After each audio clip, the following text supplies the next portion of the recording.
Everyone, कैसे हो आप लोग। आज इस वीडियो में हम लोग डिस्कस करने वाले हैं प्रेसिडेंट राष्ट्रपति के जितने भी आपके एग्जाम में एमसीक्यू क्वेश्चन आते हैं, मल्टीपल चॉइस क्वेश्चंस, जितने भी आपके ऑब्जेक्टिव क्वेश्चन आते हैं, तो वो आज हम लोग डिस्कस करेंगे। तो जो भी आपके एग्जाम में क्वेश्चन आते हैं, जो मैंने आपको पहले थ्योरी करवाया उससे पहले आप कर लो। जो भी मैं आपको पहले वीडियो में आपको थ्योरी पढ़ा हूँ वो पहले प्लीज़ आप लोग पढ़ लीजिए। उससे आपके जितने भी क्वेश्चन हैं, जितने भी आपके प्रश्न हैं, वो आपके एग्जाम में सॉल्व हो जाएंगे। तो पीछे के वीडियो में अगर कोई आपको डाउट है तो प्लीज़ आप मुझे बताइए, कमेंट सेक्शन में डालिए। और अगर आपको कुछ नया पढ़ना है वो भी बताइएगा, तो मैं उसके लिए भी अलग से आपको वीडियो प्रोवाइड करूँगा। तो आप कमेंट सेक्शन में डालिए प्लीज़। जो भी आज क्वेश्चन होगा टुडे, जो भी मैं डिस्कस करूँगा क्वेश्चन आपसे, जो भी आपको पूछूँगा, पहले आप उसको वीडियो को आप पॉज कर लीजिएगा, वीडियो को रोक लीजिएगा और फिर खुद से क्वेश्चन सॉल्व कीजिए। तभी आपको पता चलेगा आपको क्या याद है और आप क्या कर रहे हो, आप कैसे पढ़ रहे हो, आपको पता चलेगा। तो क्वेश्चन आप खुद से सॉल्व कीजिए, कमेंट सेक्शन में उसका आंसर डालिए। तो आगे देखिए, क्वेश्चन देखिए आप लोग। फर्स्ट क्वेश्चन, ये इसके ऑप्शंस हैं, उसका यहाँ पे आपका इंग्लिश लिखा है और दूसरा हिंदी लिखा हुआ है। तो आप लोग वीडियो को पॉज कीजिए और इस क्वेश्चन को सॉल्व कीजिए, इस प्रश्न को सॉल्व कीजिए। तो क्वेश्चन क्या है, अ जज ऑफ सुप्रीम कोर्ट में resign his office by writing to. जो आपका जज है सुप्रीम कोर्ट का, अगर उनको रिजाइन करना है, उनको ऑफिस छोड़ना है, इस्तीफा देना है, त्याग पत्र देना है, तो किसको देंगे, किसके हाथों में वो अपना त्याग पत्र सौंपेंगे। तो क्वेश्चन क्या है, सर्वोच्च न्यायालय के न्यायाधीश अपने पद से त्याग पत्र किसको लिखकर दे सकते हैं। तो आप प्लीज़ आप आंसर लिखिए कमेंट सेक्शन में। तो किसको देते हैं, आंसर क्या है आपका, प्रेसिडेंट। ये मैं आपको वीडियो में करवा चुका हूँ, प्लीज़ वीडियो को देखिए अगर आपको आंसर नहीं पता। मैं आपको बताया था इस वीडियो में कि जहाँ भी आपको जज दिखे या न्यायाधीश दिखे, आपको जो जज दिखे या न्यायाधीश दिखे, आपको आंसर क्या लगाना है, प्रेसिडेंट। प्रेसिडेंट क्या करते हैं, जज को, जो आपके जज हैं या न्यायाधीश हैं, उनको अपॉइंट करते हैं, नियुक्त करते हैं। और अगर जज को इस्तीफा देना है तो मतलब जो भी सुप्रीम कोर्ट के जज हैं, तो वो राष्ट्रपति को अपना त्यागपत्र सौंप सकते हैं, अपना इस्तीफा दे सकते हैं। ठीक है, फर्स्ट क्वेश्चन आप समझ गए कि जज ऑफ सुप्रीम कोर्ट में resign his office by writing to the president of India, the राष्ट्रपति। ठीक है, दूसरा क्वेश्चन देखिए आप, the chairman of Union Public Service Commission, ये क्या है आपका, यूपीएससी, शॉर्ट फॉर्म यूपीएससी, आपका एग्जाम में यूपीएससी भी लिखा हो सकता है। इज अपॉइंटेड बाय, संघ लोक सेवा आयोग के अध्यक्ष किसके द्वारा नियुक्त किया जाता है। तो प्लीज़ आप इसका आंसर दीजिए कमेंट सेक्शन में। तो इसका आंसर क्या है, the president of India, Bharat के राष्ट्रपति। अभी मैं आपको वीडियो में करवा चुका हूँ। तो ये जो भी मैं क्वेश्चन करवा रहा हूँ आपको, या तो आपके जितने भी एग्जाम हो चुके हैं, या बीपीएससी, आपके बीपीएससी है, ठीक है, या आपके यूपीपीएससी हैं, या जो भी other state public Service commission है, उसी से ये क्वेश्चन, ऐसे क्वेश्चन आते हैं। और इसमें से बहुत सारे क्वेश्चन आपके बीपीएससी में भी आ चुके हैं। मैं वही क्वेश्चन आपको करवा रहा हूँ।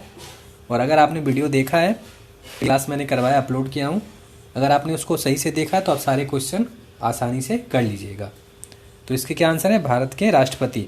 यूपीएससी के जो भी मेंबर होंगे, चेयरमैन होंगे, उसको कौन नियुक्त करेंगे, भारत के राष्ट्रपति। ठीक है, दूसरा क्वेश्चन देखिए आप, बहुत आसान क्वेश्चन, बहुत आसान प्रश्न है। The governor of state is appointed by, किसी राज्य के राज्यपाल किसके द्वारा नियुक्त किया जाता है। आंसर क्या है आपका, द प्रेसिडेंट, राष्ट्रपति। जो आपका राज्यपाल है, जो गवर्नर है स्टेट का, उसको कौन नियुक्त करेंगे, हमारा राष्ट्रपति, प्रेसिडेंट। तो बहुत आसान ऐसे ही प्रश्न आते हैं। ये प्रश्न आपके बीपीएससी में आ चुके हैं, आपको लग रहा होगा बहुत आसान है, तो ऐसे ही प्रश्न आते हैं, बस आपको पता होना चाहिए। और ऐसे जो प्रश्न आते हैं आपको बहुत जल्दी, बहुत कम टाइम में आपको सॉल्व करना है। बहुत ज़्यादा 5 सेकेंड लो आप इस क्वेश्चन को सॉल्व करने, बिकॉज ये बहुत ही आसान प्रश्न है। आप देख सकते हैं कि राज्यपाल को कौन अपॉइंट करता है, कौन नियुक्त करता है, तो प्रेसिडेंट, ये आपको याद होना चाहिए। आगे देखिए, in order to choose a member of Lok Sabha, मैंने लोकसभा आपको पढ़ाया नहीं, आप आगे वीडियो में पढ़ाऊंगा, बस देख लीजिए question. In order to choose a member of Lok Sabha person must be not less than age of, अगर आपको लोकसभा का मेंबर बनना है तो आपका एज कितना होना चाहिए, किसी व्यक्ति की आयु कम से कम कितनी होनी चाहिए लोकसभा का, अगर आपको सदस्य बनना है तो 25 ईयर्स, 25 वर्ष। अगर आप लोकसभा के सदस्य बनोगे तो आपका 25 साल होना चाहिए। और ये क्वेश्चन आते हैं आपके एग्जाम में। और राज्यसभा के सदस्य बनोगे तो आपका एज 30 होना चाहिए, तभी आप लोकसभा के मेंबर बन सकते हो और राज्यसभा के मेंबर बन सकते हो। ठीक है, आगे देखिए आप, the attorney general of India is appointed by, Bharat के महान्यायवादी किसके द्वारा नियुक्त किए जाते हैं? तो क्या है आंसर आपका? प्रेसिडेंट ऑफ इंडिया, भारत के राष्ट्रपति। ये बहुत ऐसे ही क्वेश्चन आते हैं आपके सारे पब्लिक सर्विस कमीशन में, तो आप देख लीजिए और इसको खुद से आंसर करने का ट्राई कीजिए, कोशिश कीजिए, बिकॉज जितने भी क्वेश्चंस हैं all are very easy too you can easily solve, आप आसानी से सॉल्व कर सकते हैं। तो अटॉर्नी जनरल को कौन अपॉइंट करते हैं? आपके प्रेसिडेंट ऑफ इंडिया। महान्यायवादी को कौन नियुक्त करते हैं? भारत के राष्ट्रपति। तो नेक्स्ट क्वेश्चन देखिए, अगला देखिए आप, हु अपॉइंट द जज of Supreme court of India? कौन भारत के सर्वोच्च न्यायालय के न्यायाधीश को नियुक्त करते हैं? मैंने बताया आपको, अगर जज जैसे ही दिखे आपको, न्यायाधीश जैसे ही दिखे, आपका आंसर क्या होगा? प्रेसिडेंट ऑफ इंडिया, भारत के राष्ट्रपति। ठीक है, तो क्वेश्चन इतने ही आसान आते हैं आपके। अगर जज को अपॉइंट करना है तो राष्ट्रपति, ठीक है। अगर जज को रिजाइन देना है तो, अगर जो आपके न्यायाधीश हैं उनको रिजाइन देना है तो, अगर त्यागपत्र देना पहला क्वेश्चन था तो भी आपका क्या आंसर होगा? राष्ट्रपति। ठीक है, देखिए आप 7th क्वेश्चन, 7वां क्वेश्चन क्या है? विच आर्टिकल अनुच्छेद of the Indian constitution says that there shall be a president of India? This is very easy question and this is very important question, क्योंकि आपके एग्जाम में आते हैं। भारतीय संविधान के किस अनुच्छेद में कहा गया है कि भारत का राष्ट्रपति होगा? आपका आंसर क्या है? What will you answer? आप खुद से सॉल्व करो इस क्वेश्चन को। Your answer will be 52, then you are correct. आप सही हो अगर आपने 52 टिक किया है।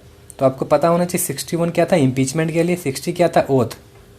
जो राष्ट्रपति को अगर शपथ दिलवाते हैं तो आर्टिकल 60 में देखते हैं। और कौन ओथ दिलवाता है मैं वीडियो में बताएं आपको। जो आपका चीफ जस्टिस ऑफ इंडिया है भारत का, सुप्रीम कोर्ट का, वो राष्ट्रपति को ओथ दिलाएगा। और चीफ जस्टिस ऑफ इंडिया अगर वहाँ पे अवेलेबल नहीं है किसी रीजन से, तो जो भी आपके सबसे सीनियर जज होंगे वहाँ पे अवेलेबल, वो राष्ट्रपति को ओथ दिलवाएंगे, शपथ दिलवाएंगे।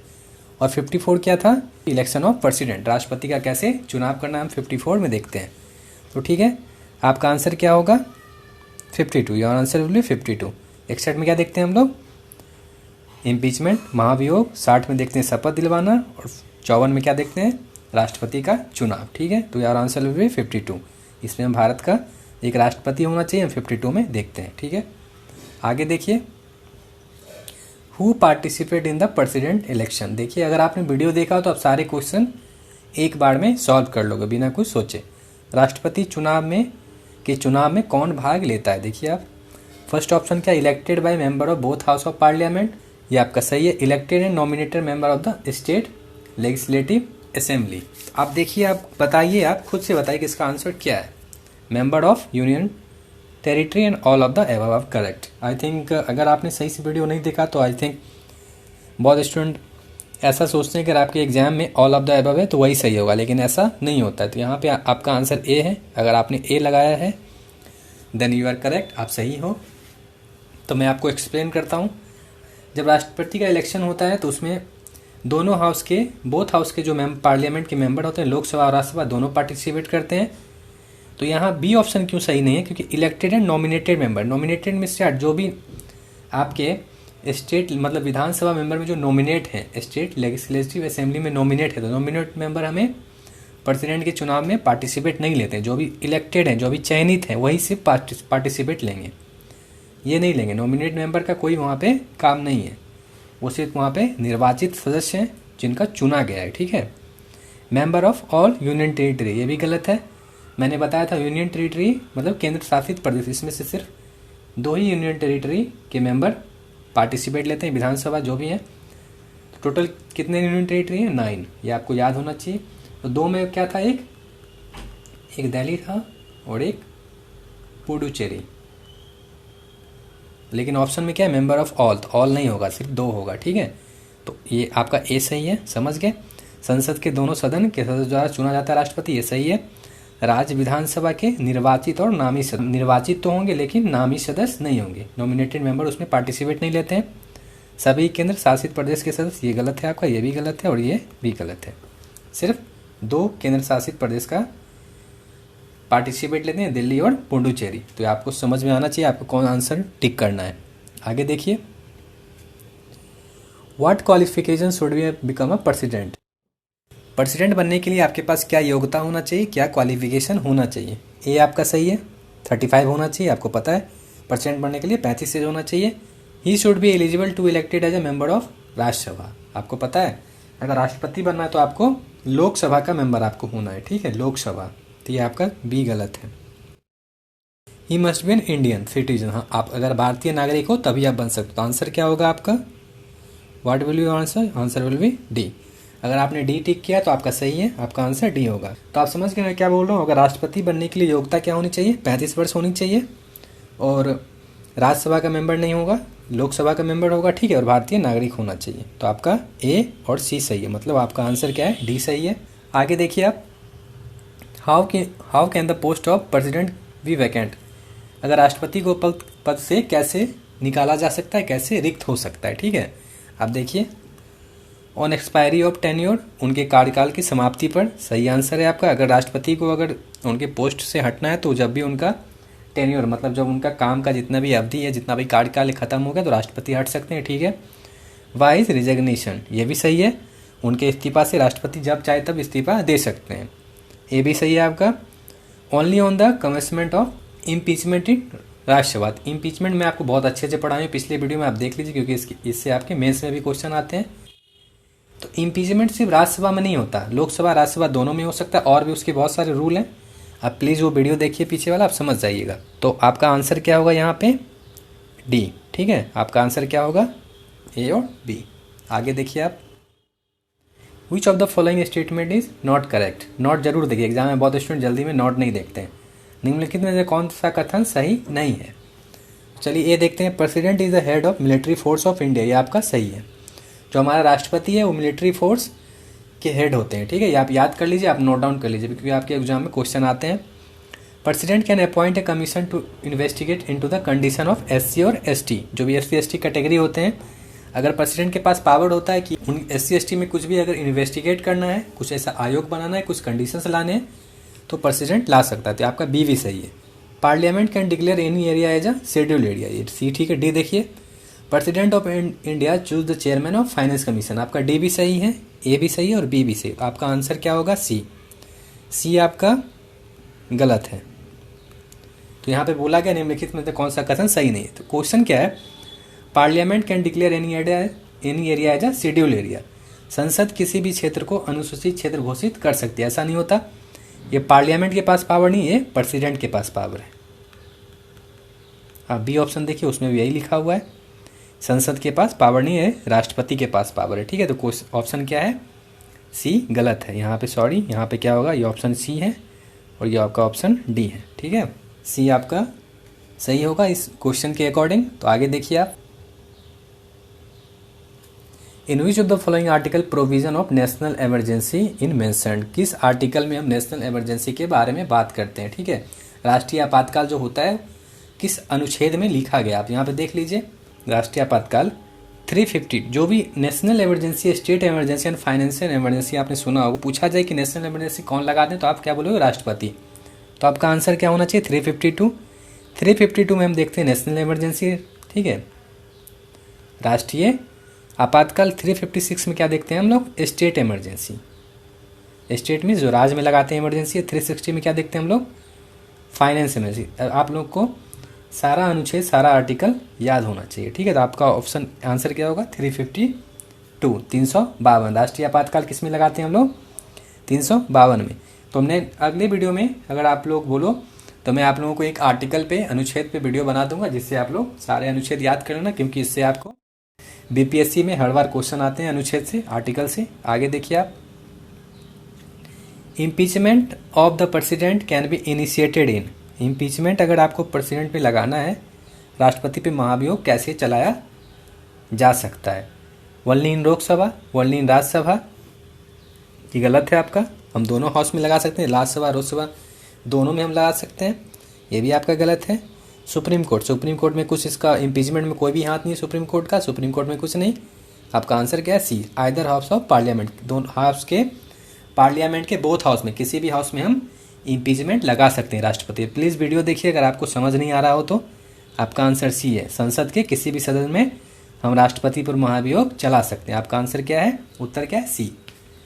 आगे देखिए आप, what is the minimum age for candidate to be elected as a president of India. प्रेसिडेंट बनने के लिए आपका सबसे मिनिमम एज क्या होना चाहिए? भारत के राष्ट्रपति के रूप में चुने जाने वाले उम्मीदवार के लिए न्यूनतम आयु क्या है? तो आंसर विल बी 35। ये बहुत आसान है, लेकिन ऐसे क्वेश्चन आपके एग्जाम में आते हैं तो आप याद कर लो प्लीज़। तो 25 किन के लिए था? लोकसभा, 30 राज्यसभा, 25 वर्ष लोकसभा के लिए और 30 वर्ष राज्यसभा के लिए होना चाहिए, और राष्ट्रपति के लिए 35 वर्ष। ठीक है, आगे देखिए आप। अ bill can not become an act of parliament unless और अनटिल, जब तक कोई बिल संसद का अधिनियम नहीं बन सकता। मैंने ये बताया आपको वीडियो में, देखिए, अगर bill can not become an act of parliament के अधिनियम अगर नहीं बन सकते, पार्लियामेंट के एक्ट के अंदर अगर कोई बिल नहीं आता, कब तक नहीं आता? किनका अप्रूवल चाहिए हमें? किन्हीं का हमें पहले अप्रूवल चाहिए, तभी कोई बिल आप पार्लियामेंट में पेश कर सकते हो। ठीक है, अगर वो it is passed by Lok Sabha, गलत है। It is passed by Rajya Sabha, गलत है।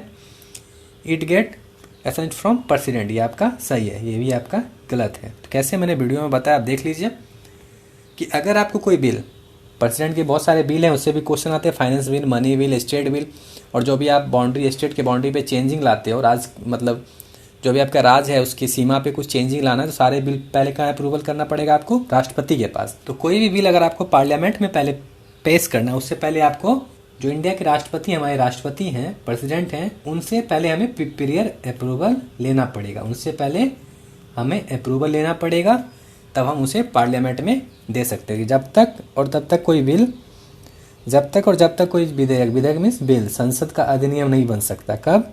जब तक कि इसे राष्ट्रपति से स्वीकृति नहीं मिलती है। ठीक है, आंसर क्या होगा आपका? सी। आगे देखिए आप। Which among the following articles speak about impeachment of the president of India. देखिए, ऐसे क्वेश्चंस रिपीट होते हैं। ठीक है, ऐसा नहीं कि ऐसा क्वेश्चन आया, ऐसा प्रश्न आया तो आपके एग्जाम में आगे नहीं आएगा। राष्ट्रपति से बहुत ही लिमिटेड प्रश्न है, बहुत ही कम क्वेश्चन है, तो ऐसे ही क्वेश्चन आपके एग्जाम में रिपीट होंगे। तो आप प्लीज देख लीजिए एक बार, आपको याद हो जाएगा। किस आर्टिकल में हम लोग इम्पीचमेंट के बारे में देखते हैं राष्ट्रपति के? 61 में करवा चुका हूँ आपको, प्लीज आप लोग देख लीजिए। 61 अनुच्छेद में राष्ट्रपति के महाभियोग के बारे में देखते हैं। आगे देखिए आप लोग। According to Indian constitution the vacancy in the office of the president of India shall be filled within. भारतीय संविधान के अनुसार भारत के राष्ट्रपति के कार्यकाल में रिक्ति को भरा जाएगा। मतलब क्वेश्चन क्या, अगर आपके सपोज कीजिए, मान लीजिए भारत का राष्ट्रपति है, उनको कुछ हो गया, किसी रीजन से कोई भी कुछ हो गया, तो राष्ट्रपति का सीट खाली हो गया, तो कितने टाइम में राष्ट्रपति को दोबारा हमें उस सीट पे लाना है? सपोज कीजिए आपके राष्ट्रपति का डेथ हो गया, एक्सीडेंट हो गया, तो एक लिमिट टाइम दिया जाता है कि इतने टाइम में हमें प्रेसिडेंट को दोबारा, नया प्रेसिडेंट को, नया राष्ट्रपति को लाना है। तो कितने टाइम में देना है? भारतीय संविधान के अनुसार भारतीय राज्यपाल के कार्यकाल कितनी रिक्ति में, कार्यकाल में रिक्ति भरा जाएगा? 6 मंथ। आप याद कर लीजिए प्लीज, आपके एग्जाम में आते हैं 6 महीना, 6 महीना। Who among of the following is the supreme commander of Indian arm force. ये आपके देखिए पहले क्वेश्चन में मतलब ऑप्शन में था, अब ये आपका क्वेश्चन में गया। तो ऐसे ही क्वेश्चन बनते रहते हैं। बस आपको अगर एक क्वेश्चन, आप एक प्रश्न याद कर लीजिएगा अच्छे से, तो उसी से बहुत सारे प्रश्न आपके एग्जाम में बनते हैं। तो आर्म फोर्स सुप्रीम कमांडर कौन होते हैं? प्रेसिडेंट, हमारे देश के, भारत के राष्ट्रपति। निम्नलिखित में कौन भारतीय सशस्त्र बल के सर्वोच्च कमांडर है? कौन है? भारत के राष्ट्रपति। प्लीज जो भी आप वीडियो देख रहे हैं कमेंट सेक्शन में इसके आंसर लिखिए। ज़्यादा से ज़्यादा क्वेश्चन आप प्रश्न सही कीजिए, क्योंकि ये क्वेश्चन आपके एग्जाम में आगे भी आ सकते हैं। तो 19 क्वेश्चन क्या है? 19 number. For how many times a person can become a president of India. कितने समय तक एक व्यक्ति भारत का राष्ट्रपति बन सकता है? आप प्लीज़ इस वीडियो को रोकिए और आंसर लिखिए कमेंट सेक्शन में। या आपका आंसर हुआ नो लिमिट, कोई लिमिट नहीं है, कोई सीमा नहीं है। आप जितने बार चाहो राष्ट्रपति आप बन सकते हो, बस आपको कानून का उल्लंघन नहीं करना है, इम्पीचमेंट नहीं होना चाहिए आपका। तो आप समझ गए। आगे देखिए आप क्या होगा, आप कितने बार भी, कोई सीमा नहीं, आप राष्ट्रपति बन सकते। 20 नंबर क्वेश्चन क्या है? 20 number. Who can dismiss the governor from the office. जो राज्यपाल को पद से कौन बर्खास्त कर सकते हैं? आपका आंसर क्या है? प्रेसिडेंट, राष्ट्रपति। आपके राज्यपाल जो है उसको नियुक्त भी करेंगे प्रेसिडेंट, और उनको पद से बर्खास्त भी हमारे राष्ट्रपति कर सकते हैं। राष्ट्रपति के पास दोनों पावर होता है। तो नेक्स्ट क्वेश्चन देखिए आप लोग, क्वेश्चन नंबर 21, क्वेश्चन नंबर 21, प्रश्न 21। तो क्वेश्चन पहले पढ़िए आप लोग। विच of the following statement regarding the finance power of president of India is wrong. तो भारत के राष्ट्रपति की वित्तीय शक्ति, फाइनेंस पावर के संबंध में निम्नलिखित में कौन सा कथन गलत है? क्वेश्चन इज कि हमारे जो देश के राष्ट्रपति हैं उनके पास इन जितने भी ऑप्शन उनमें से कौन सा पावर नहीं है। ठीक है, कौन सा फाइनेंस पावर हमारे प्रेसिडेंट के पास नहीं है? तो ऑप्शन ए देखिए, आप खुद से सॉल्व कीजिए पहले। Option 1 is no money bill can be introduce without the prior consent of president, without the prior approval of president. आपको पता है, मैं मनी बिल के बारे में आपको पढ़ाया हूँ कि अगर आपको मनी बिल पार्लियामेंट या कोई भी हाउस में आपको अगर देना है, कोई भी हाउस में भेजना है आपको, तो पहले आपको प्रेसिडेंट से अप्रूवल लेना पड़ेगा। तो ऑप्शन ए आपका सही है, ठीक है, कि मनी बिल आप प्रेसिडेंट के पीरियर अप्रूवल से पहले आप कहीं भेज नहीं सकते। ऑप्शन बी क्या है, president prepare the union budget. Union budget के बारे में आगे आपको पढ़ाऊंगा, यहाँ आप देख लीजिए अभी। ऑप्शन सी क्या है, president appoint the finance commission every 5 year. ये आपका सही है, ये भी मैं आपको पढ़ा चुका हूँ। आप प्लीज़ देखिए, अगर आपको कोई प्रॉब्लम हो रही हो, कोई दिक्कत हो रही हो तो प्रेसिडेंट हमारा फाइनेंस कमीशन को एवरी 5 ईयर अपॉइंट करते हैं। ये आपका सी भी सही है। तो आपका आंसर क्या है यहाँ पे, आपका आंसर बी है, ठीक है। पहले हम लोग ये देख लेते हैं हिंदी पहले। भारत के राष्ट्रपति की वित्तीय शक्तियों के संबंध में निम्नलिखित में से कौन सा कथन गलत है। ऑप्शन ए क्या है, बिना राष्ट्रपति के पूर्ण सहमति के कोई धन विधेयक पेश नहीं किया जा सकता। आपका ये ऑप्शन ए सही है। राष्ट्रपति केंद्रीय बजट तैयार करते हैं, ये आपका गलत है, मैं आपको बता रहा हूँ कैसे। और ऑप्शन सी क्या है, राष्ट्रपति हर 5 साल में वित्तीय आयोग नियुक्त करते हैं, ये भी सही है। तो क्वेश्चन क्या पूछ रहा है आपको, इनमें से कौन सा कथन गलत है। तो आंसर क्या होगा, सी। कैसे मैं बता रहा हूँ, यूनियन जो बजट है आपका, यूनियन बजट जो है आपका कहाँ पे पास होता है, कहाँ पे प्रिपेयर होते हैं, मैं बताता हूँ। द यूनियन बजट का है, उसके लिए एक डिपार्टमेंट है, department of economic affairs in ministry of finance. Ministry of finance है, कौन सा डिपार्टमेंट में, इकोनॉमिक अफेयर्स, वो रिस्पॉन्सिबल होते हैं। He is responsible for producing the union budget. कौन होते हैं, economic affairs in the ministry of finance, ठीक है। ये आप देख लीजिए, यूनियन बजट कौन प्रिपेयर करते हैं, economic affairs in ministry of finance is responsible for producing the union budget. And Hindi में क्या है आपका, देख लीजिए कि यूनियन बजट कौन है, केंद्रीय बजट के निर्माण के लिए वित्त मंत्रालय मीन्स आपका मिनिस्ट्री ऑफ फाइनेंस, वित्त मंत्रालय में आर्थिक मामलों का एक अलग से विभाग बना हुआ है, एक अलग से प्रोसेस बना हुआ है। तो कहाँ पे होता है, केंद्रीय बजट के निर्माण कहाँ होते हैं, वित्त मंत्रालय में। जो भी इकोनॉमिक है, जो भी आर्थिक मामलों का एक अलग विभाग बना हुआ है। तो कौन पास करता है इसको, हमारे फाइनेंस मिनिस्टर, ठीक है। सॉरी, ऑप्शन बी आपका सही है। प्रेसिडेंट हमारा यूनियन बजट को प्रिपेयर नहीं करते, कौन करता है बता दिया आपको, ministry of finance. Option B आपका आंसर सही है, ठीक है। 22 नंबर क्वेश्चन देखिए, which among the following is not a qualification required for presidential candidate। राष्ट्रपति बनने के लिए हमें कौन सा क्वालिफिकेशन हमें जरूरी नहीं है, कौन सा योग्यता हमें नहीं चाहिए। निम्नलिखित में से कौन राष्ट्रपति पद के उम्मीदवार के लिए आवश्यक योग्यता नहीं है। ऑप्शन ए देखिए, not less than 35 years of age, ये तो आपका सही है, 35 साल तो होना चाहिए राष्ट्रपति बनने के लिए। Must not hold the office of profit, यही सही है।